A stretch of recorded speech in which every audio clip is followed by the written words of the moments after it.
move into the cleanup phase after the Palisades fire, new poll numbers show the majority of people do not approve the way that L.A. Mayor Karen Bass has handled the fires. Take a look.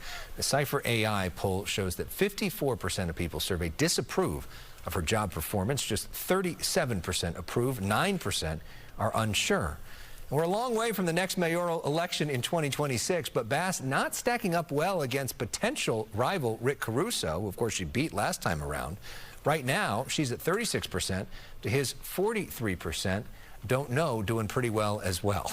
KBC Radio's John Phillips takes a stronger stand in his op-ed in the LA Daily News, saying that Democrat Bass' response to the fire is, quote, so pathetic that a highly partisan Democrats are starting to look for alternatives.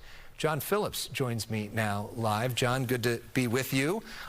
So your main point is that Karen Bass was really helped by the Democratic Party in her campaign for mayor. But where do you think the Democrats go from here? Well, I think we have a race that was very similar to what happened between Rick Caruso and Karen Bass last time around.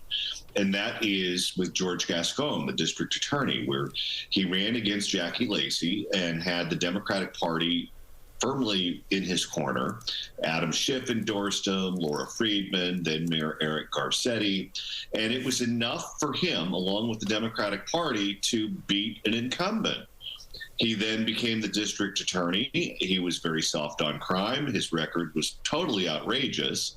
And even with the Democratic Party behind him, when he ran for re-election, his performance was so bad, it cut through the noise to the point to where Democratic voters, which is basically what you're talking about when you're talking about city of LA elections, they outnumber Republicans by wide margins.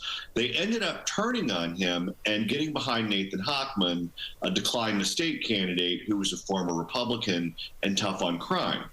Karen Bass is entering that George Gascon territory at this point, and this new poll reflects essentially that sentiment.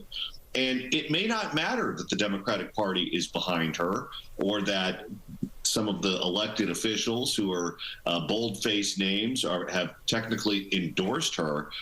Her performance is so abysmal in this particular case with these fires that I think that Democratic voters would be willing to turn on her and find an alternative, with Rick Caruso in this poll besting her by, what was it, 7 points. Yeah, well, Democratic, she's not in as bad a position as Gascon was, but we'll see where we go. But what we saw with Gascon was all of the Democratic officials that had endorsed him then were quiet and not really around the second time around in terms of being near him. We have not seen Governor Newsom and Mayor Bass do a press conference together, which may or may not be a coincidence, but I think it's probably not, which may give you an indication in terms of where he thinks the politics of all this is. And then you mentioned Caruso. There's some people that are speculating whether Caruso might run for governor, run for his job. Where do you think Caruso goes? Because it certainly seems like he's running for something.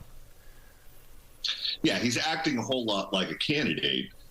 There's certainly, I think, room in the field for governor for other names, particularly those who either have high name ID or they have a lot of money.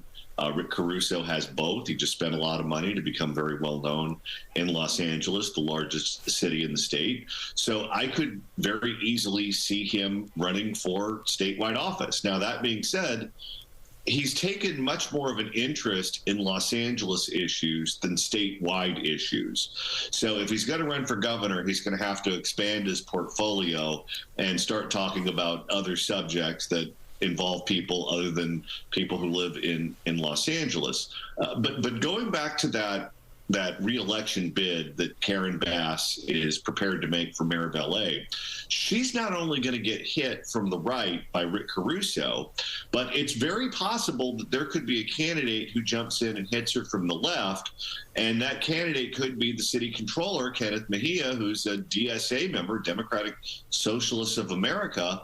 And if she's taking incoming fire from the right and the left, that's going to make her very vulnerable as she seeks another term. Yeah, and in terms of the Caruso thing, it seemed like he was preparing to run for governor because he and his team did not think that there was a path for him to win as LA mayor, because they thought that the polls showed that Karen Bass had that locked up. But now we're in a very different world. That was before the fires, so it'll be interesting to see what happens there. John Phillips, you can read his op-ed in the Daily News, and of course you can listen to him on the John Phillips Show weekdays on KABC Radio right here in Los Angeles. Thanks so much, John. Thank you for having me.